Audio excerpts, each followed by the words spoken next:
નમસ્કાર, પ્રણામ, સ્વાગત છે તમારું એક નવા વિડીયોમાં। મિત્રો, જો તમને આજનો આ વિડીયો પસંદ આવે તો વિડીયોને લાઈક, શેર અને આપણી ચેનલને સબસ્ક્રાઇબ જરૂર કરજો।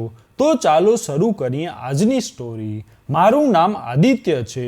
હું ડૉક્ટર પાસે બેઠો હતો અને ખૂબ ગુસ્સે હતો। મારી 29 વર્ષની મોટી અને વર્જિન બહેન ગર્ભવતી થઈ ગઈ હતી। તેણે તેની આંખોથી દેખાતું ન હતું। મારા માતા પિતાના મૃત્યુને 10 વર્ષ પસાર થઈ ગયા હતા।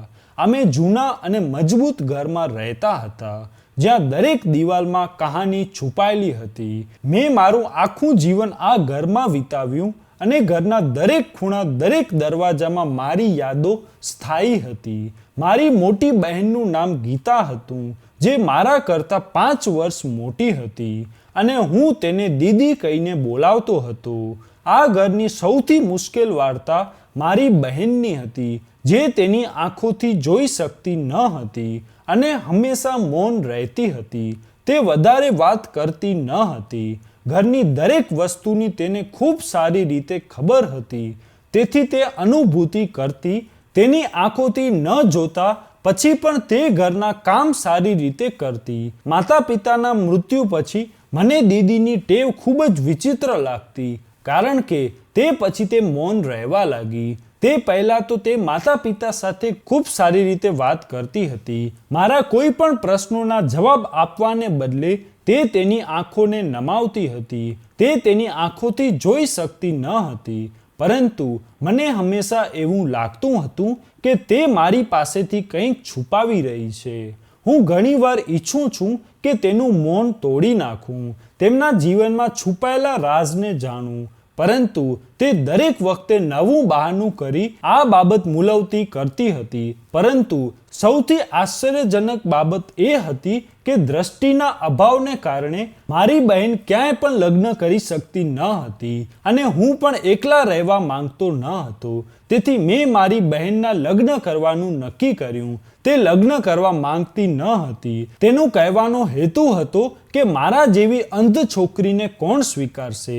તેથી દીદી અમારા ઘરમાં રહેતી હતી। 29 વર્ષની હોવા છતાં તેણે ક્યારેય તેના હૃદયમાં લગ્ન વિશે વિચાર્યું નહીં। અહીં સુધી દર વખતે તે ગર્ભવતી થતી હતી અને છેલ્લા 5 વર્ષથી આ બધું ચાલી રહ્યું હતું। હું 5મી વખત તેને ડૉક્ટર પાસે લાવ્યો હતો ગર્ભપાત કરવા માટે, કારણ કે તેના પેટમાં જે બાળક છે તેનો પિતા કોણ છે। જ્યારે મારી બહેનની પહેલીવાર તબિયત બગડી હતી, ત્યારે આ સમાચાર મને ડૉક્ટરે સંભળાવ્યા કે તારી બહેન ગર્ભવતી છે। તેના આ બધા શબ્દો મારા પર વીજળી તરીકે પડ્યા અને હવે દર વર્ષે આ કેસ બની ગયો હતો। મારી બહેન લગ્ન કર્યા વિના માં બનતી હતી, પણ તે ક્યારેય ઘરની બહાર જતી ન હતી કે મારા સિવાય ઘરની અંદર કોઈ આવતું હતું। આજે પણ એ જ થઈ રહ્યું હતું। તે કોઈ પાપ કરતા ઓછું ન હતું। આજે પણ એ જ થઈ રહ્યું હતું। તે કોઈ પાપ કરતા ઓછું ન હતું। મને ખબર નહોતી કે આ બધું કેવી રીતે થઈ રહ્યું છે, પરંતુ આ ચોક્કસપણે હું જાણતો હતો કે તે કોઈ નાની વાત નથી। જ્યારે પણ સ્વાસ્થ્ય બગડતું, ત્યારે હું દીદીને હોસ્પિટલ લઈ જતો, ત્યારે લોકો મને વિચિત્ર આંખોથી જોતા હતા અને અમારા બંનેના સંબંધને ગેરસમજ કરતા હતા। પણ હું તે કહીને કંટાળી ગયો હતો કે આ મારી પત્ની નથી, પરંતુ મારી બહેન છે। પછી તે કહે છે કે તેનો પતિ ક્યાં છે, તેને લઈ આવો। દરેક વખતે તમે તેનું અબોર્શન કરાવો છો। હવે હું કોઈને શું કહીશ કે દીદી સાથે જે પણ થઈ રહ્યું છે, મને પણ તેના વિશે કંઈ ખબર નથી। ડૉક્ટરો પણ કહેતા હતા કે ચોક્કસપણે કંઈક ખોટું છે। તમારી બહેન તમારી આંખોમાં ધૂળ ફેંકી રહી છે, કારણ કે મેં ઘણીવાર ડૉક્ટરને કહ્યું હતું કે મારી બહેનની અંધત્વને કારણે તેના ક્યારેય લગ્ન થયા નથી। હું ડૉક્ટરની વાતો પર આંખો નમાવતો હતો, કારણ કે મારી પાસે તેના બધા પ્રશ્નોના કોઈ જવાબ હોતા નહીં અને જેનો હું જવાબ આપતો હતો। ડૉક્ટરો મારા પર ક્યારેક વિશ્વાસ કરતા ન હતા। હું પોતે જાણવા માંગતો હતો। મને યાદ છે કે એકવાર મારી બહેનને તપાસ્યા પછી એક ડૉક્ટરે કહ્યું હતું કે આ ક્યારેય શક્ય થતું નથી કે પુરુષ વિનાની સ્ત્રી ગર્ભવતી બને। ક્યાંક તમે તમારી બહેન સાથે કંઈક આ કહીને ડૉક્ટર મૌન થઈ ગઈ હતી, પણ મને ગુસ્સો આવ્યો હતો. મેં કહ્યું, હું મારી બહેન સાથે સંબંધ નિભાવવા માટે ખૂબ જ સારી રીતે જાણું છું. હું આવું કેમ કરીશ? હું દીદી પર ગુસ્સે થતો હતો. છેલ્લા 2 વર્ષથી હું તેની સાથે વાત કરતો ન હતો. તેમના કારણે હોસ્પિટલ ગયા પછી મારે ખૂબ જ મુશ્કેલીથી ડૉક્ટરનો સામનો કરવો પડતો હતો અને હું ખૂબ જ શરમ અનુભવતો હતો. તે સારું હતું કે અમારું કોઈ સગા કે પાડોશી અમારા ઘરે આવતા ન હતા, પરંતુ બધા લોકો દરેક વાતની ખબર ખૂબ સારી રીતે રાખતા હતા. હું ઘણા વર્ષોથી આ બાબતને ખૂબ મુશ્કેલીથી છુપાવી રહ્યો હતો. હવે આ મામલો ખૂબ નર્મ બની ગયો હતો. દર વર્ષ આ વાતો પુનરાવર્તિત કરવામાં આવતી હતી. હું મારી બહેનને બેબસ થઈ હોસ્પિટલમાં લઈ જતો અને દર વર્ષ તે મારાથી આંખો ચોરી કરતી. મેં તેને ઘણીવાર પૂછ્યું, વિનંતી કરી, ગુસ્સો કર્યો, પ્રેમ સાથે પૂછ્યું, શક્તિથી પૂછ્યું. અહીં સુધી એકવાર મેં મારી મોટી બહેન પર હાથ પણ ઉપાડ્યો હતો, પરંતુ દીદીનું મૌન ક્યારે તૂટ્યું નહીં. મેં એક દિવસ બૂમ પાડી. મારી બહેનને કહ્યું હતું કે દીદી, મને કહો કે આ બધું શું છે અને તમારી સાથે કેમ થાય છે? જો તમને કોઈ ગમે છે અથવા ચોરી કે ગુપ્ત રીતે જો તમે કોઈને મળવા જાઓ છો તો તમે મને કહી શકો છો. હું ખુશીથી તમારી તેની સાથે લગ્ન કરાવીશ. પરંતુ તમે જે કરી રહ્યા છો તે બરાબર નથી. દીદીના હોઠ હલ્યા, પણ તે કંઈ બોલી શકતી ન હતી. ત્યારબાદ તેની આંખોમાંથી આંસુ બહાર આવવા લાગ્યા. તેમણે ફક્ત એટલું જ કહ્યું કે આદિત્ય, મને કંઈ પણ ખબર નથી, પરંતુ હું જાણતો હતો કે તે બધું જ જાણે છે અને મારી પાસેથી છુપાવી રહી છે. આ શબ્દ મારા હૃદયને તીક્ષ્ણ છડીની જેમ હુમલો કરતા.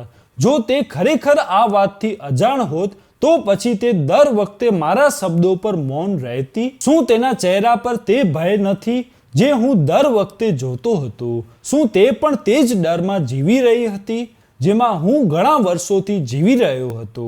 મને ખબર નહોતી કે સત્ય શું છે, પરંતુ હું આ ચોક્કસપણે જાણતો હતો કે હવે હું મૌન રહી શકતો નથી. આ વખતે હું આ વાતને હાથ ધરીને જ રહીશ. આ વખતે હું સજ્જન બનીશ, પછી ભલે મારે તેની કોઈ પણ કિંમત ચૂકવવી પડે. મારા પ્રશ્નએ હવે જવાબ આપ્યો હતો. ઘણા વર્ષોથી હું આ ભવ્યતા જોઈ રહ્યો હતો અને હવે હું મૌન રહી શકતો ન હતો. મારી બહેન તેની રડતી આંખોથી મારા ચહેરા તરફ જોયું અને ફરીથી મૌન થાય. તેની ખાલી આંખોમાં કંઈક એવું હતું જે હંમેશા મને પરેશાન કરતું હતું, જેમ કે તે જોઈ શકતી ન હતી, પરંતુ બધું જાણતી હતી. પછી ધીરેથી કહ્યું કે આદિત્ય, મને ખબર નથી કે આ કેવી રીતે શક્ય છે. મેં ગુસ્સામાં બૂમ પાડીને કહ્યું, તો પછી આ બધું શું છે? દીદી, તમારી પાસે કોઈ ભૂત નથી આવતું કે મનુષ્ય? જે પણ વાત છે તમે મને કેમ નથી કહેતા? દીદી, હું કામમાં વ્યસ્ત રહું છું અને તમારી આવી પ્રવૃત્તિઓને કારણે ઘણી વખત મને કામમાં પણ નુકસાન થયું છે. જો હું કામ ન કરું તો પછી ઘરની પરિસ્થિતિ કેવી રીતે જશે? ઉપરથી તમે મને નવો તણાવ આપ્યો છે. મારું ઘર છોડ્યા પછી તમારી પાસે કોણ આવે છે કે રાતના અંધારામાં કોઈને તમે બોલાવો છો, અથવા તમે કોઈને પસંદ કરો છો, અથવા તમારી સાથે કોઈ બળજબરી કરે છે? દીદી, હું તમને કંઈ નહીં કહું. બસ તમે મને કહો કે આ કોની ક્રિયા છે. જો કોઈ તમને દબાણ કરે છે તો હું તેને સજા અપાવીશ, અને જો તમે ખુશીથી કોઈની સાથે આ કરો છો તો હું તમારા તેનાથી ખુશીથી લગ્ન કરાવીશ. હું તમને વચન આપું છું કે હું તમને એક પણ શબ્દ કહીશ નહીં. પરંતુ જે પણ સાચું છે એકવાર તમે મને કહો. પણ દીદી માત્ર મૌન હતી, અને આમાં મૌન મને અંદરથી મારી રહ્યું હતું. મેં નક્કી કર્યું હતું કે આ વખતે હું આ કેસની ઊંડાઈ સુધી પહોંચીશ. વાસ્તવિકતાને જાણવા માંગતો હતો, તેના માટે કંઈ પણ કરવા માટે તૈયાર હતો. તે રાત્રે હું જાગતો હતો. મેં નક્કી કર્યું હતું કે હું દીદીના રૂમની બહાર બેસીને તેમનું રક્ષણ કરીશ. આજે મારી બેચેની એક ડરમાં બદલાઈ ગઈ હતી, કારણ કે ઘણા દિવસોથી હું આખો દિવસ મારું કામ છોડીને ઘરમાં રહેતો હતો અને જોતો હતો કે શું મારી પાછળ દીદી કોઈ સાથે વાતો કરે છે અથવા કોઈ તેમને મળવા આવે છે.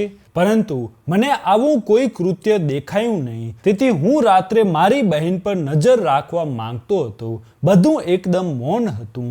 આખા ઘરમાં મૌન હતું. બસ ઘડિયાળની ટીક ટીક હતી. મેં મારી જાતને શાંત રાખવા માટે ખૂબ પ્રયત્ન કર્યો, પણ હૃદયમાં તે પ્રશ્ન ભટકતો હતો કે મારી બહેન સાથે આ બધું કેવી રીતે થઈ રહ્યું છે.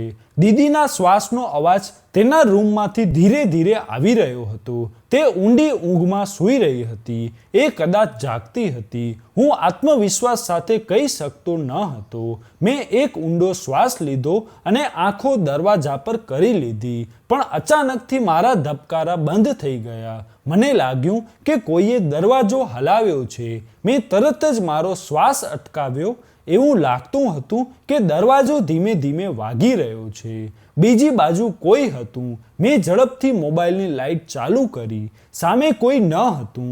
દરવાજો થોડો ખુલ્લો હતો અને હું હવાને હળવાશથી પણ અનુભવી રહ્યો હતો.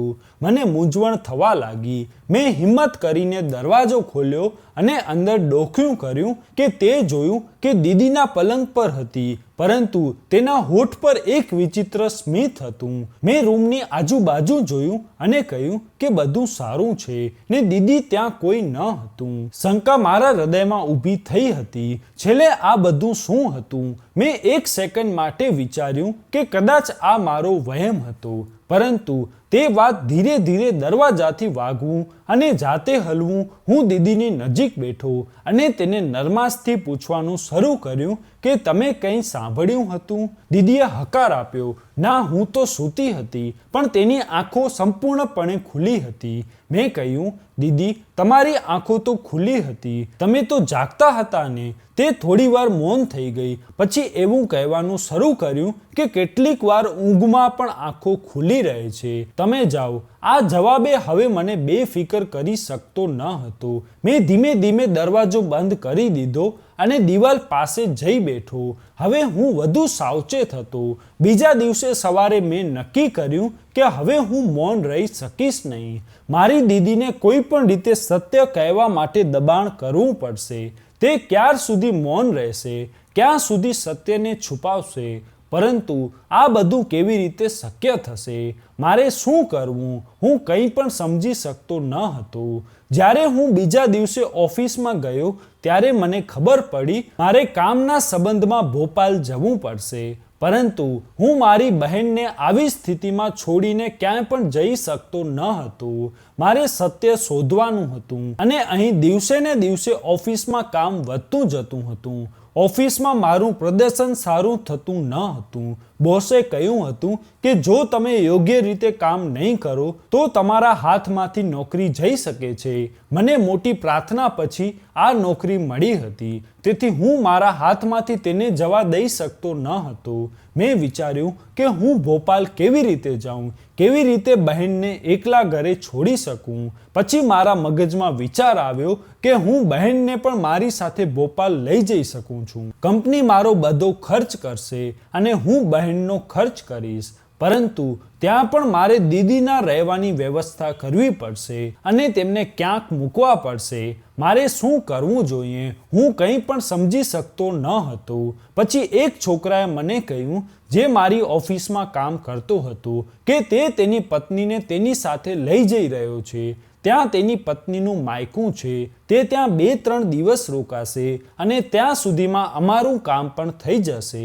તે પણ અમારી ટીમ સાથે ભોપાલ જતો હતો.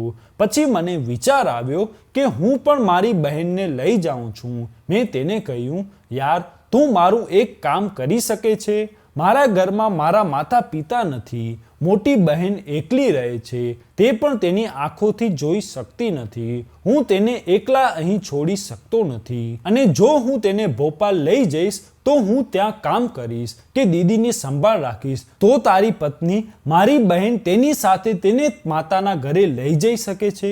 તેણે કહ્યું, હા કેમ નહીં, હું તેના વિશે મારી પત્ની સાથે વાત કરીશ. મારી પત્ની ખૂબ સારી છે, તે તારી બહેનની ત્યાં ખૂબ કાળજી લેશે.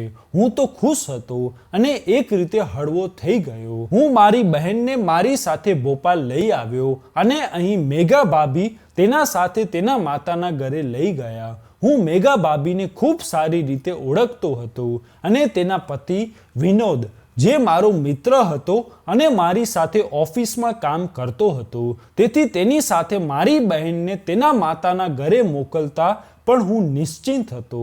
વિનોદ મને પણ તેની સાથે તેનું ઓફિસનું કામ પૂર્ણ કર્યા પછી તે મને પણ તેના સાસરે લઈ જતો હતો અને ત્યાં અમે બધા સાથે બેસીને ભોજન કરતા હતા. ત્યાં મારું કામ પણ કરવામાં આવ્યું હતું અને મારી બહેનની પણ સારી સંભાળ લેવામાં આવી હતી. હું તે બંને પતિ પત્નીનો ખૂબ આભારી હતો જેમણે મને આટલો બધો સાથ આપ્યો. આ કારણ મારી નોકરી પણ જવાથી બચી હતી, કારણ કે હું જે કામ માટે ગયો હતો તે કામ મારું ખૂબ જ સારી રીતે પૂર્ણ થયું હતું. જેમ અમે બંને ભાઈ બહેન અમારા શહેરના ઘરે પહોંચ્યા તો ત્યાં ઘરનું વાતાવરણ ખૂબ વિચિત્ર હતું. મને પહેલી નજરથી કંઈક વિચિત્ર લાગ્યું. અમારા ઘરની બહાર લોકોની ભીડ હતી. એક વિચિત્ર ગંભીરતા લાગતી હતી. તે બધા લોકો મૌન ઊભા હતા, પરંતુ તેની આંખો બૂમો પાડી કંઈક કહેતી હતી. મેં તેના ચહેરા પર કંઈક એવું જોયું જેણે મને ખલેલ પહોંચાડ્યો હતો. આશ્ચર્ય, ગુસ્સો અને વિચિત્ર તિરસ્કાર. હું સમજી શક્યો નહીં કે આ દરેક અહીં કેમ ભેગા થયા છે. હું રિક્ષામાંથી નીચે ઉતરી અને દીદીનો હાથ પકડ્યો અને આગળ વધ્યો. તેઓની આંખો મારા પણ સંપૂર્ણપણે હતી. એવું લાગ્યું કે હું કંઈ અન્ય દુનિયામાં આવ્યો છું, જેમ કે હું એક વ્યક્તિ નથી જેમણે ગઈકાલ સુધી આ લોકો ઓળખતા હતા. મેં બેચેનીથી દીદીના કાનમાં કહ્યું કે દીદી, ખબર નથી કેમ આપણા ઘરની બહાર ભીડ છે. દીદીએ મને કોઈ જવાબ આપ્યો નહીં, પરંતુ હું તેના હાથની તાકાત સારી રીતે અનુભવી શકતો હતો. મેં તેના ચહેરા પર જોયું, ત્યાં અભિવ્યક્ત હતું, જેમ તે જાણતા હતા કે આજે કંઈક થવાનું છે. પછી કોઈએ જોરથી કહ્યું કે આ જુઓ, આવી ગયો. એક સ્ત્રીએ કહ્યું, આજ તે બિચારી છોકરી છે જેની સાથે તેનો ભાઈ હંમેશા ખોટું કરે છે. આ બધું સાંભળીને હું અંદરથી તૂટવા લાગ્યો. મેં ચોંકીને લોકો તરફ જોયું. મેં કહ્યું, આ તમે શું કહો છો? મારો અવાજ ધ્રુજતો હતો. ત્યારે એક મહિલાએ એવું કહેવાનું શરૂ કર્યું કે અમે જાણીએ છીએ કે તમે ઘણા વર્ષોથી તમારી બહેન સાથે ખોટું કરી રહ્યા છો અને પછી જ્યારે તે ગર્ભવતી થાય છે ત્યારે તમે ડૉક્ટરને ત્યાં લઈ જાઓ છો અને તેનું અબોર્શન કરાવો છો. આ વાત સાંભળી મારો શ્વાસ અટકી ગયો. મારું હૃદય તૂટી ગયું હતું કે આ લોકો આ રીતે ભાઈ બહેનને કેવી રીતે બદનામ કરી શકે છે. મારી બહેનને મારી મા સમાન માનતો હતો. મારી બહેન પણ તે જ રીતે મારાથી પ્રેમ કરતી હતી. અમારા બંને ભાઈ બહેન વચ્ચે આવો કોઈ સંબંધ ન હતો કે મેં મારી બહેન સાથે કોઈ પણ પ્રકારનું દબાણ કર્યું ન હતું. તો પછી આ લોકો આ રીતે કેમ વાત કરી રહ્યા હતા? મને ગુસ્સો આવ્યો. મેં તે જ અવાજમાં કહ્યું કે તમે લોકો કંઈ પણ વિચાર્યા વિના આ રીતે કેવી રીતે કહી શકો છો? ત્યાં હાજર માણસોએ કહ્યું કે તમને શરમ ના આવી તમારી બહેન સાથે ખોટું કરતા અને અમને જણાવો છો કે અમે આ બધું કેમ કહી રહ્યા છીએ?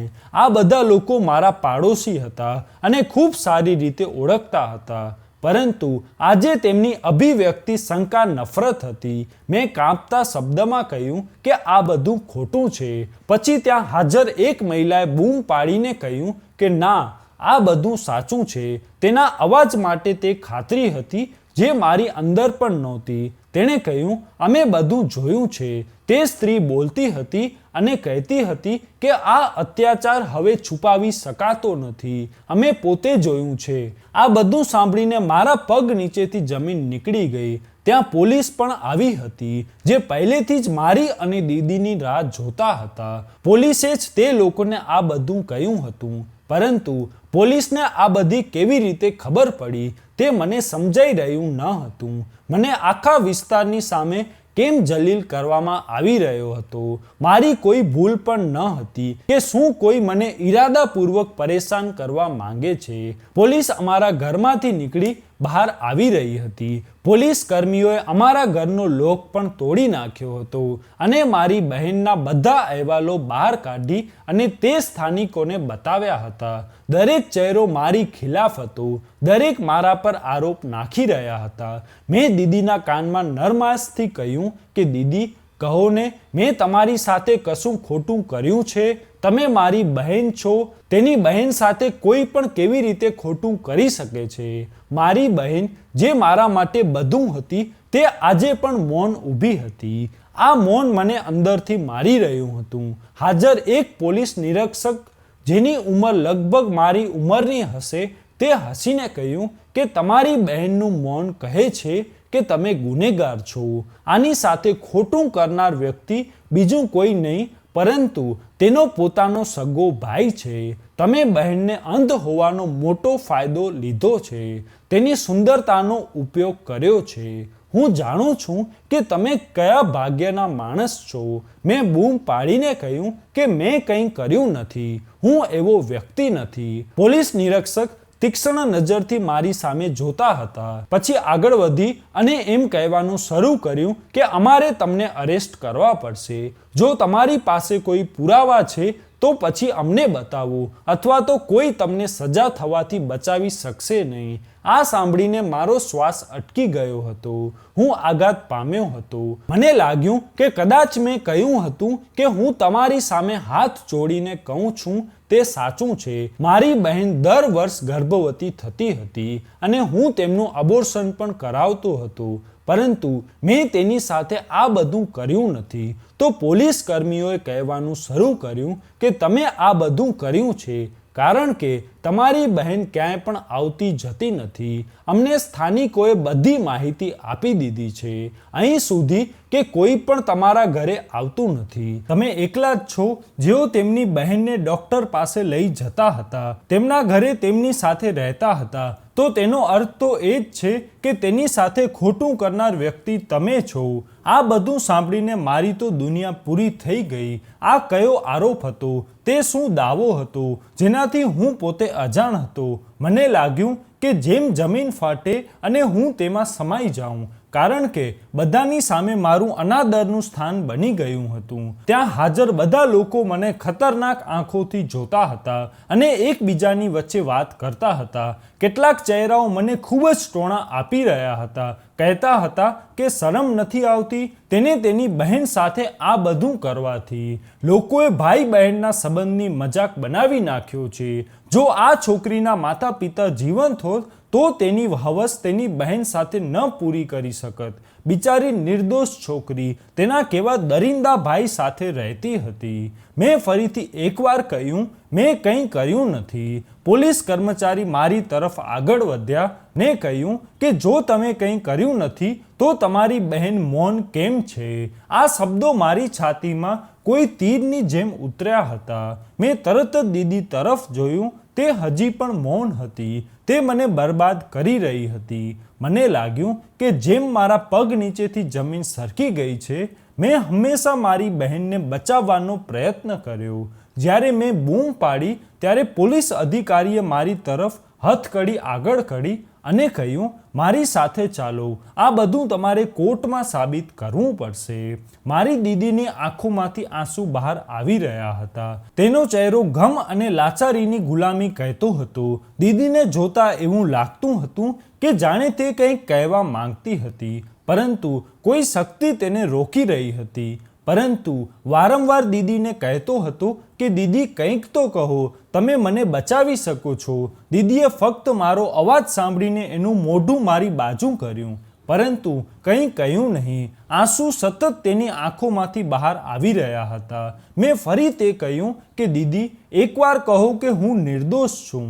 પરંતુ તેણીએ કંઈ પણ કહ્યું નહીં. આ મૌન મારો ખૂની બની ગયો હતો. હું રડતો હતો. બધા લોકોની સામે મારું ખૂબ અપમાન થઈ રહ્યું હતું.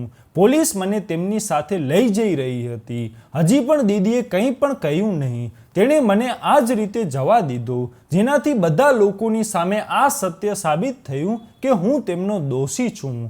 પોલીસની સખ્ત આંખો અને દીદીનું મૌન, આ બધા મારા ખિલાફ હતા. ત્યાં હાજર બધા લોકોના અવાજો મારા કાનમાં ગૂંજતા હતા. જેમ હું કોઈ દરિંદો છું જે તેની પોતાની બહેન સાથે ખોટું કરતો હતો. મારા પ્રેમથી કહેતા અને બૂમો પાડીને કહેતા પણ દીદીને કોઈ વાંધો પડ્યો નહીં. તે માત્ર મૌન બની રહી અને તેના આંસુ વહેતા હતા. પોલીસ સ્ટેશન પહોંચતાની સાથે જ મારી સાથે કડક નિવૃત્તિ શરૂ થઈ. તે જ પોલીસ ઇન્સ્પેક્ટરે કહ્યું કે તમે તમારી બહેન સાથે આમ કેમ કર્યું? કેમ તેની સાથે ખોટું કર્યા પછી તમે તેનું વારંવાર ગર્ભપાત કરાવતા રહ્યા? મેં ગુસ્સાથી જવાબ આપ્યો કે હું મારી બહેન સાથે આવું કેમ કરીશ? પોલીસ કર્મીઓએ એવું કહેવાનું શરૂ કર્યું કે મેં આખા વિસ્તારના લોકો સાથે વાત કરી છે. દરેક જણ એ જ કહે છે કે તમારી બહેન દર વર્ષ અચાનક ગર્ભવતી થઈ જતી અને તમે આને તમારા પડોશમાંથી છુપાવતા હતા અને તમે તેને હોસ્પિટલ લઈ જવા દબાણ કરતા હતા અને તેની ગર્ભાવસ્થા સમાપ્ત કરાવતા હતા. એ કહ્યું કે આ બધું ખોટું છે. તો તેણે કહેવાનું શરૂ કર્યું, તો પછી તમારી બહેન કંઈ બોલી કેમ નહીં? તે મૌન કેમ હતી? પોલીસકર્મી આ બધું સ્મિત સાથે કહ્યું હતું. હું મૌન થઈ ગયો. મારી પાસે આનો કોઈ જવાબ ન હતો. થોડા કલાકો પછી મને લોકઅપમાં બંધ કરવામાં આવ્યો હતો. હું દિવાલ સાથે સહારો રાખી બેઠો હતો. મેં મારી આંખો બંધ કરી અને એક ઊંડો શ્વાસ લીધો અને ઉપરવાળા પાસે પ્રાર્થના કરવાનું શરૂ કર્યું કે તે મને બચાવે. મારી બહેન ઘરે એકલી હશે. હંમેશા મારી બહેનની ખૂબ કાળજી લીધી હતી. દરેક સમયે, દરેક હાલમાં. તો પણ તેણે કેમ કંઈ કહ્યું નહીં? તેણે મને કેમ બચાવ્યો નહીં? મેં મારા માતા પિતા વિના મારી બહેન સાથે ઘણા વર્ષો વિતાવ્યા હતા અને તેનું હંમેશા ધ્યાન રાખ્યું. દરેક વખતે તેની સારવાર કરાવી. હું ઈચ્છતો નહોતો કે લોકો તેને સવાલ કરે કે આ બાળક કોનું છે અને તે કોઈ જવાબ ન આપી શકે. તેથી હું તેનું ગર્ભપાત કરાવતો હતો. પરંતુ આ બધું કરવું મારા માટે ખૂબ જ ભારે પડ્યું અને ગર્ભપાત કરાવતી વખતે દીદીએ મને ક્યારેય અટકાવ્યો નહીં. તે મારી સાથે પોતાની ઈચ્છાથી ડૉક્ટર પાસે જતી અને પોતે કહેતી કે મારે આ બાળક નથી જોતું, હું તેને સમાપ્ત કરવા માંગુ છું. તો પછી તેણે મને હવે કેમ કહ્યું નહીં? આ બધું જેલમાં બેઠા બેઠા મારી આંખોની સામે કોઈ ફિલ્મની જેમ ફરીથી ચાલવા લાગ્યો. હું ખૂબ ગુસ્સે હતો. છેવટે મારી બહેન કેમ મૌન હતી? આ પ્રશ્ન મારી આત્માને આઘાતજનક હતો. હું નિર્દોષ હતો.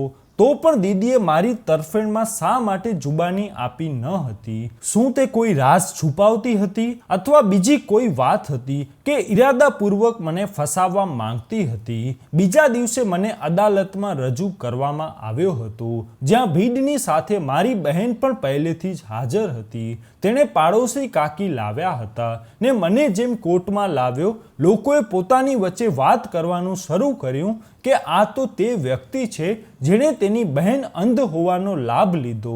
ઘણા વર્ષોથી આ બધું થઈ રહ્યું હતું, પરંતુ કોઈએ તેને અટકાવ્યો નહીં. આ તેને નિર્દોષ કહે છે, પરંતુ તેની બહેને હજુ સુધી તેની ભલામણ કરી નથી તેને બચાવવા માટે. તેના મોંમાંથી એક શબ્દ પણ કાઢ્યો નથી. આ બધું સાંભળીને હું મારી દીદી તરફ જોતો હતો, જે કોર્ટમાં મારી સામે ઊભી હતી. મેં ફરીથી દીદીને કહ્યું કે દીદી, અહીં બધાને સત્ય કહો. શું હું તમારો ગુનેગાર છું? દીદીએ તેનું માથું નમાવ્યું. આ બધું જોઈને જમીન મારા પગ નીચેથી નીકળી ગઈ. શું મારી દીદી પણ ખરેખર આ સમજે છે કે હું ગુનેગાર છું? ત્યાં હાજર ન્યાયાધીશો પણ તેમની પોતાની આંખોમાંથી આ બધું જોઈ રહ્યા હતા. દરેક વ્યક્તિ સત્ય જાણવા માંગતા હતા. ન્યાયાધીશે તેને પ્રશ્ન કર્યો કે દર વર્ષે આ તમારી સાથે ખોટું કર્યા પછી તમારી ગર્ભાવસ્થાને સમાપ્ત કરાવતો હતો. દીદીના ચહેરા પર કોઈ અભિવ્યક્તિ ન હતી. તેની નજરમાં એ જ ઊંડો રાઝ હતો જે હું હંમેશા જોતો હતો. દીદી ગભરાઈ રહી હતી, પરંતુ તેના હોઠમાંથી કોઈ શબ્દો બહાર આવ્યા નહીં. કોર્ટમાં મૌન હતું. દરેક જણ તેના બોલવાની રાહ જોતા હતા. તે પછી પણ દીદી મૌન રહી. દીદી કંઈક કહેવા માંગતા હતા, પરંતુ બેકરાર થઈ તે મૌન રહી અને હું દિલગીત થવા લાગ્યો. મારી બહેન તેના મોંમાંથી કેમ કંઈ બોલતી નથી? ન્યાયાધીશે દીદીને એ જ પ્રશ્ન પૂછ્યો. તેણે કહ્યું, શું તને ખબર છે, તારા મૌનથી તારા ભાઈને સજા થઈ શકે છે. જો તું ખરેખર તારા ગુનેગારને સજા કરવા માંગતી હોય તો તારે મોં ખોલવું પડશે અને સત્ય દરેકને કહેવું પડશે. થોડા સમય માટે દીદી મૌન રહી અને અમે ત્યાં બધા મૌન હતા. તે પછી દીદીએ કહ્યું કે ન્યાયાધીશ સાહેબ, મને કંઈ પણ ખબર નથી. મને ખબર નથી કે મારી સાથે શા માટે અને કોણે આ બધું કર્યું છે.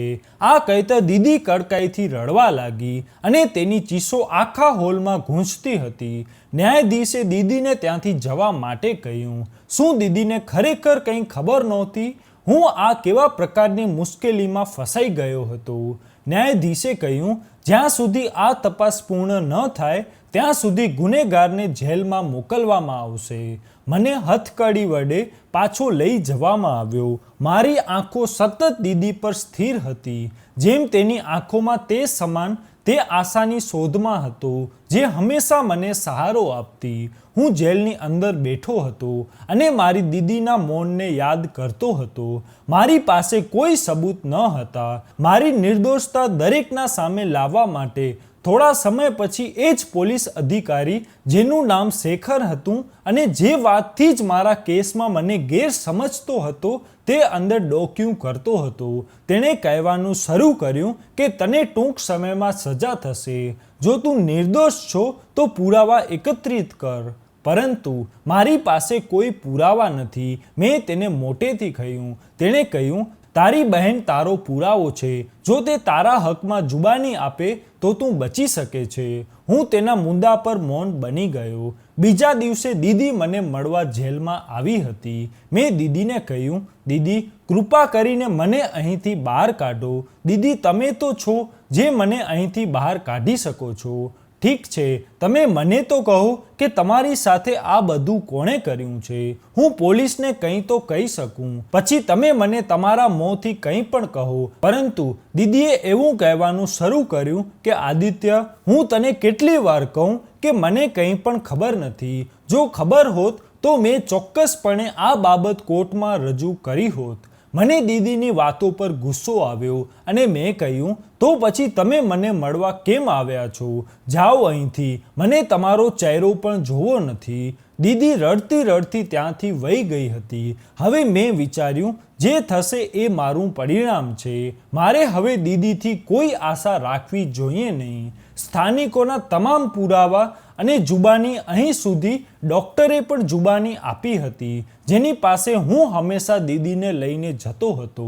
તેણે પણ એમ કહ્યું હતું કે આ છોકરો તેની બહેનને મારી પાસે લાવે છે અને તેનું ગર્ભપાત કરાવે છે. બધા પુરાવા અને લોકોની જુબાની મારી વિરુદ્ધ જતી હતી. તેથી મને 17 વર્ષની સજા સંભળાવી હતી, કારણ કે મારો જુલ્મ ખૂબ મોટો હતો. મારી બહેન અંધ હતી, યુવાન હતી, સુંદર હતી અને ઘરમાં એકલી રહેતી હતી. મારા પર આરોપ મૂકવામાં આવ્યો હતો. મેં આનો લાભ લીધો છે અને મારી બહેન સાથે ખોટું કર્યું છે. મેં આ વખતે કંઈ કહ્યું નહીં અને દીદી દરેક વખતની જેમ આ વખતે પણ તે મૌન હતી. હું દીદીથી ખૂબ ગુસ્સે હતો. હું જેલમાં બેઠો દિવાલ વડે માથું લગાવી બેઠો હતો અને મારો જૂનો સમય યાદ કરીને રડતો હતો અને મારા ગમમાં ડૂબી ગયો હતો. જ્યારે દીદી ત્યાં મને મળવા આવી, તેની આંખોમાં ગમ અને ચહેરા પર થાક સ્પષ્ટ દેખાતો હતો. મેં બૂમ પાડીને કહ્યું, હવે તમે કેમ આવ્યા છો? દીદીએ હળવેકથી કહ્યું કે આદિત્ય, હું આરોપીને છતો કરવા આવી છું. દીદીની વાત સાંભળ્યા પછી હું ઊભો થયો. મેં કહ્યું, હવે શું ફાયદો થશે? હવે તો મને સજા કરવામાં આવી છે. હવે તમે ખુશ હશો કે જેમ તમે ઈચ્છતા હતા તે પ્રમાણે થયું. તમારો ભાઈ 17 વર્ષ માટે આ કેદમાં જોડાયો છે અને શું ખબર, આ 17 વર્ષમાં એ બધું બંધ થઈને હું મરી પણ જાઉં. દીદીએ કહેવાનું શરૂ કર્યું કે આવું ન કહે. આદિત્ય, મારી ઉંમર પર તને લાગે મારા ભાઈ આવું તારી સાથે ક્યારે ન થાય. દીદીએ એવું કહેવાનું શરૂ કર્યું કે હું જાણું છું કે કોણ છે જે દર વર્ષ મારી સાથે ખોટું કરતો હતો. ત્યાં હાજર પોલીસ અધિકારી જે તપાસ કરી રહ્યા હતા તે પણ દીદીને આશ્ચર્યજનક જોવા લાગ્યા. એમણે કહેવાનું શરૂ કર્યું કે તમે ખરેખર જાણો છો કે આ બધું કોણ કરતું હતું? દીદીએ નિશ્ચિતપણે હા કહ્યું. હું ઓળખું છું, પરંતુ આ વાત સાંભળ્યા પછી મારું હૃદય મોટેથી ધડકવાનું શરૂ કર્યું. ત્યાં હાજર બધા સિનિયર ઇન્સ્પેક્ટર અને ઇન્સ્પેક્ટર શેખર પણ જેલનો દરવાજો ખોલ્યો, તેની અંદર પ્રવેશ કર્યો અને મારી દીદીને પણ ત્યાં લાવ્યા હતા અને તેમણે કહેવાનું શરૂ કર્યું કે કહો તે કોણ છે, અમને તેના વિશે કહો, અમે આ વાત કોર્ટમાં રજૂ કરીશું અને તમારા આરોપીને સજા કરવામાં આવશે. દીદીએ પહેલાં ત્યાં ઊભા રહ્યું અને પછી ધીમે ધીમે ત્યાં હાજર બધા લોકોની બરાબર ચાલવાનું શરૂ કર્યું. પહેલાં એક ઇન્સ્પેક્ટર પાસે અટકી અને પછી આગળ વધી, પછી બીજા ઇન્સ્પેક્ટર પાસે અટકી અને ફરીથી આગળ વધી, પછી ત્રીજા ઇન્સ્પેક્ટર પાસે અટકી અને તેણે ઝડપથી તેનો કોલર પકડ્યો. આ બધું જોઈ હું ખૂબ જ આશ્ચર્યજનક હતો અને ત્યાં ઇન્સ્પેક્ટર અને હવલદારને દીદી કહેવા લાગી, આ જ છે તે વ્યક્તિ જેણે મારી સાથે ખોટું કર્યું. દીદીએ મોટેથી બૂમ પાડી કે આ એ જ છે, આ પોલીસ ઇન્સ્પેક્ટર બીજું કોઈ નહીં પરંતુ શેખર હતું, જે શરૂઆતથી જ મને પરેશાન કરતો હતો. તે વારંવાર કહેતો કે તે આ બધું કર્યું છે. ત્યાં પોલીસ અધિકારી અને હવલદાર આ બધું આશ્ચર્યજનક જોતા હતા અને શેખર પણ કહેતો હતો કે આ શું બકવાસ છે, આ છોકરી મને દોષી ઠેરવી રહી છે. પરંતુ દીદીની આંખોમાં ડર ન હતો, તેના બદલે એક વિશ્વાસ હતો. તેણીએ કહેવાનું શરૂ કર્યું કે આ તે વ્યક્તિ છે જે ઘણા વર્ષોથી મારી સાથે ખોટું કરે છે. તેમણે કહ્યું કે તમારી પાસે આના શું પુરાવા છે? તો દીદીએ કહેવાનું શરૂ કર્યું કે તમારા લગાવેલા પરફ્યુમથી, કારણ કે તમે હજી પણ જે પરફ્યુમ લગાડ્યો છે તેની સુગંધ બરાબર તે સમાન છે અને જ્યારથી તમે અમારા વિસ્તારમાં આવ્યા છો, મારા ભાઈને અરેસ્ટ કરીને લઈ ગયા છો, ત્યારથી હું અનુભવું છું કે આ તે જ સુગંધ છે જે મને દર વખતે આવતી હતી. મારે આ વાતને ચોક્કસ કરવી હતી. ચોક્કસ ત્યારે થયું જ્યારે તમે મારા ભાઈને સજા થઈ ગયા પછી પણ મને મળવા આવ્યા. પછી હું સમજી ગઈ હતી કે તમે તે વ્યક્તિ છો જે મારી સાથે ખોટું કરતા આવો છો અને આજે પણ મેં તમને તમારા પરફ્યુમની સુગંધ દ્વારા ઓળખ્યા છે. અને શેખર પર ગુસ્સો આવ્યો ત્યારે મેં તરત જ તેનો કોલર પકડ્યો. પરંતુ ત્યાં એક પોલીસ ઇન્સ્પેક્ટરે મને શાંત રહેવાનું કહ્યું અને કહ્યું કે કાયદો તમારા પોતાના હાથમાં ન લેવો જોઈએ. શેખર બૂમ પાડીને કહેતો હતો કે આ છોકરી ખોટું બોલી રહી છે. કોઈનો પરફ્યુમ કેવી રીતે કોઈ ગુનેગારને પકડી શકે છે? જરૂરી નથી ફક્ત હું જ પરફ્યુમ લગાડું છું. વિશ્વમાં એવા ઘણા લોકો છે જે એક જેવો જ પરફ્યુમનો ઉપયોગ કરે છે. ત્યાં વરિષ્ઠ પોલીસ અધિકારીએ કહ્યું કે સત્ય શું છે એ વાતને અમે શોધીશું.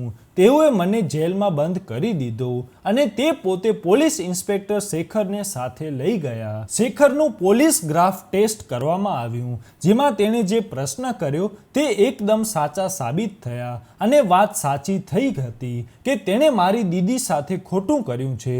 તે તેનો આરોપી હતા. બધા પુરાવા પોલીસ પાસે આવ્યા હતા. પોલીગ્રાફ પરીક્ષણ પણ કરવામાં આવ્યું હતું જે સકારાત્મક આવ્યું હતું. તેથી તે સાબિત થયું હતું કે આરોપી તે છે.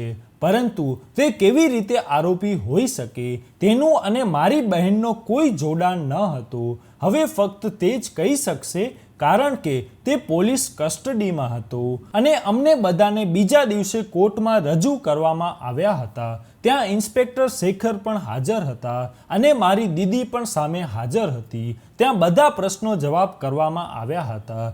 કોર્ટમાં ઊભા રહીને પોલીસે ન્યાયાધીશ સાહેબને બધા પુરાવા આપ્યા જે શેખર પર સાચા સાબિત થયા હતા. ન્યાયાધીશ સાહેબે કોર્ટમાં દરેકની સામે શેખરને પૂછપરછ કરી કે ઇન્સ્પેક્ટર શેખર તમે આ કેમ કર્યું? જ્યારે શેખરે તેના ગુનાને કબૂલ કર્યો, કારણ કે ગુનો કબૂલ કર્યા સિવાય તેના પાસે બીજો કોઈ રસ્તો ન હતો. તેને ખબર નહોતી કે તે આ રીતે પણ પકડાઈ શકે છે.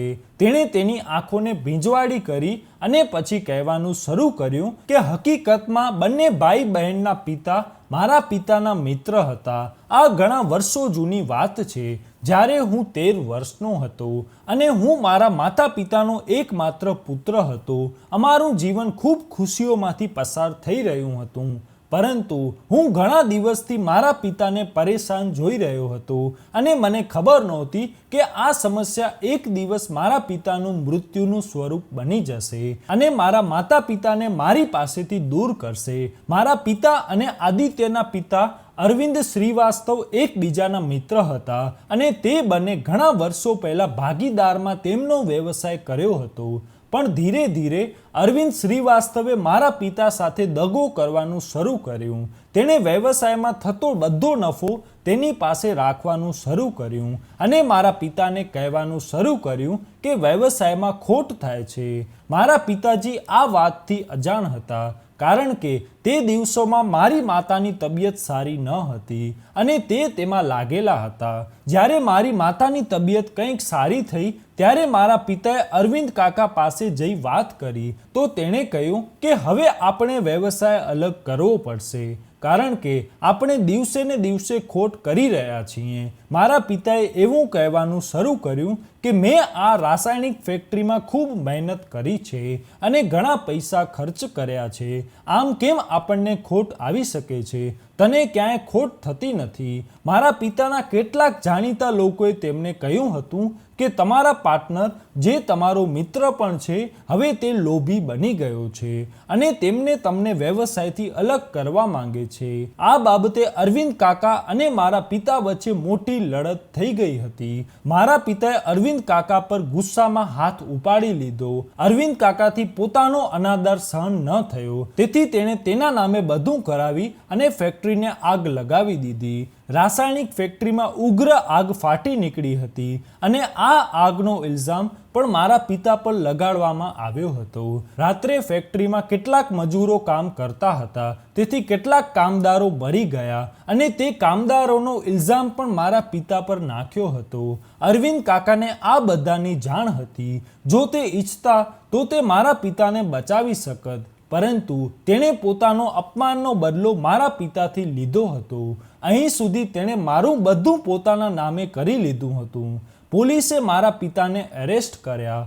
અરવિંદ કાકાએ તેના પૈસાની શક્તિ દર્શાવી અને મારા પિતા વિરુદ્ધ ખોટા પુરાવા એકત્રિત કર્યા અને તેને કોર્ટમાં બતાવ્યા, જેનાથી મારા પિતાને આજીવન કેદની સજા સંભળાવી હતી. બાળપણમાં હું મારા પિતાથી દૂર થઈ ગયો અને આ બધું મારી માતા સહન કરી શકી નહીં. તે દિવસે ને દિવસે માંદી થવા લાગી. અમે એ ઘરમાં રહેતા હતા જ્યાં બંને ભાઈ બહેન હવે રહે છે. તે મારા માતા પિતા સાથે મારું જૂનું અને યાદગાર ઘર હતું. મેં મારા પિતાને મારી આંખો સામે જેલમાં જતા જોયા હતા, જ્યારે મારી માતાને મારી આંખો સામે મૃત્યુથી લડતા જોયા હતા. થોડા સમય પછી જેલમાં મારા પિતાએ આત્મહત્યા કરી. તેણે આ દુનિયા છોડી દીધી. પપ્પાનું મૃત્યુ પહેલા અરવિંદ કાકા પાસે ઘણી વખત મારી માતા ગયા હતા તેમનાથી મદદ માંગવા માટે. તેમણે કહ્યું હતું કે તેણે પોતાનો કેસ પાછો લેવો જોઈએ અને મારા પિતાને બહાર કઢાવે, પરંતુ આવું કંઈ થયું નહીં. અરવિંદ કાકાએ મારી માતાની કોઈ મદદ કરી ન હતી અને મારી માતા મને તેના માતૃત્વના ઘરે તેના ગામ લઈ ગઈ, કારણ કે તે અહીં એકલી રહી ગઈ હતી. તેની સંભાળ રાખવા માટે ત્યાં કોઈ ન હતું. તેને ખબર હતી કે તે પોતે પણ થોડા દિવસોની મહેમાન છે. તે ગામમાં કોઈ વ્યક્તિથી તેની સારવાર કરાવવા જતી હતી અને ત્યાંની સારવાર દરમિયાન મારી માતા પણ મરી ગઈ અને હું સંપૂર્ણપણે એકલો રહી ગયો. મારું ઘર આદિત્યના પિતાના કારણે બગડ્યું હતું. હું એક અમીર પિતાનો પુત્ર હોવા છતાં પણ મારા માતા પિતા વિના ગરીબીનું જીવન વિતાવ્યું. ગામના લોકોએ મને ભણાવ્યો, તેણે મને ઉછેર્યો અને મને એક સક્ષમ વ્યક્તિ બનાવ્યો. હું આ લોકોથી બદલો એટલા માટે લેવા માંગતો હતો કારણ કે મને પીડા થાય છે. આજે પણ હું મારા ઘરમાં આ લોકોને રહેતા જોઉં છું. અહીં સુધી હું તેના માતા પિતાથી બદલો લેવા માંગતો હતો, પરંતુ જ્યારે હું એક યુવાન થઈ ભણીને એક સક્ષમ બની ગયો અને અહીં પાછો ફર્યો ત્યારે મને ખબર પડી કે તે બંનેનું મોત નીપજ્યું છે. ફક્ત બંને ભાઈ બહેન ઘરમાં રહે છે. મારું હૃદય હળવું થઈ રહ્યું ન હતું. બદલાની અગ્નિ હૃદયમાં ફાટી નીકળી હતી. તેથી મેં વિચાર્યું કે અરવિંદ કાકા અને તેની પત્ની ન હોય તો શું થયું? તેમના બાળકોથી હું મારો બદલો લઈ શકું છું. જે તકલીફ ને મુશ્કેલી મેં સહી છે એ મુશ્કેલી તેમના બાળકો પણ સહન કરશે. પછી તેમને ખબર પડશે કે બદલો કોને કહેવાય છે. તેથી હું દર રાત્રે ઘરની પાછળના દરવાજાથી આ છોકરીના રૂમમાં આવતો હતો. તેની સાથે ખોટું કરતો હતો, જેથી એક દિવસ હું તેના ભાઈ પર બધો આરોપ નાખી શકું અને તેને જેલમાં લાવી શકું. પરંતુ બધું પોલીસની સામે આવી ગયું. આ કઈ શેખર મૌન થઈ ગયો હતો. પોલીસે તેના મોંમાંથી જુબાની સાંભળ્યા પછી મને ઇજ્જત સાથે છોડ્યો હતો અને તેને આરોપી હોવાનું સાબિત કરી તેને સજા આપી. કોર્ટમાં દરેકની સામે પણ તેની આંખોમાં બદલો લેવાની આગ હતી. મારા માતા પિતા, તેના માતા પિતા સાથે અને તેની માતા સાથે જે પણ કર્યું હતું, આ બધામાં મારો અને મારી બહેનનો કોઈ દોષ ન હતો. પણ તે અમારા પર બદલો લઈને તેના હૃદયને દિલાસો આપવા માંગતો હતો. તેણે જે પણ કર્યું તે ખૂબ જ ખતરનાક અને ખોટું હતું. જે મારા માતા પિતાએ કર્યું હતું કદાચ તે પણ ખોટું હતું, પણ આ બધામાં અમારો કોઈ દોષ ન હતો. તેનું બાળપણ મારા પિતાને કારણે બરબાદ થઈ ગયું હતું. તેણે તેના માતા પિતાને તેની આંખો સામે પરેશાન થતા જોયા હતા. પરંતુ આનો અર્થ એ નથી કે કોઈ નિર્દોષ પાસે બદલો લેવો જોઈએ. તેને તો સજા કરવામાં આવી હતી. તેને જેલમાં ધકેલી દેવામાં આવ્યો હતો. જ્યારે હું મારી દીદી સાથે ઘરે આવ્યો ત્યારે દીદીને કહેવા લાગ્યો કે દીદી, તમે મને આ બધું પહેલાં કેમ કહ્યું નહીં? દીદી કહેવા લાગી કે કેટલાક સત્ય એવા હોય છે જે યોગ્ય સમયે લોકો સમક્ષ લાવવા જોઈએ. તેને તે કરવાની સજા મળી ગઈ હતી. ઉપરવાળાએ તમામ સત્યને સમયસર રહેતા વિશ્વની સામે લાવ્યા હતા. મારી દીદી પણ હવે આઝાદ હતી. મેં મારી દીદીને વચન આપ્યું હતું કે હું આખું જીવન તમારી સંભાળ રાખીશ, કેમ કે કોઈ છોકરીઓમાં ઉણપને કારણે તેના લગ્ન થતા નથી અને લોકો તેનો લાભ લે છે. મેં વિચાર્યું છે હું મારી દીદીના લગ્ન કરાવું, પરંતુ હવે તો આવો દાગ લાગવાથી કોઈ પણ તેની સાથે લગ્ન કરશે નહીં. પરંતુ હું આશા રાખું છું કે સારા લોકો સાથે હંમેશા સારું થાય છે. એક દિવસ મારી બહેનના સારા દિવસો પણ પાછા આવશે. કોઈ તેમની સાથે લગ્ન પણ કરશે. હવે હું મારી બહેનની પહેલાં કરતાં પણ વધુ કાળજી રાખું છું. ખરાબ સમય અમારા જીવનમાંથી નીકળી ગયો હતો અને અમે એક નવું જીવન શરૂ કર્યું હતું. એક એવા પ્રકારનું જીવન જેમાં સબર અને સત્યનો પ્રકાશ હતો. મને મારું ખોવાયેલું સન્માન પાછું મળ્યું અને હવે લોકો મને પહેલાં કરતાં પણ વધારે માન આપવા લાગ્યા. તો મિત્રો, આજનો આ વિડીયો તમને કેવો લાગ્યો કોમેન્ટમાં જરૂર કહેજો. અને જો વિડીયો પસંદ આવ્યો હોય તો વિડીયોને લાઇક, શેર અને આપણી ચેનલને સબસ્ક્રાઇબ જરૂર કરજો. જય શ્રી કૃષ્ણ.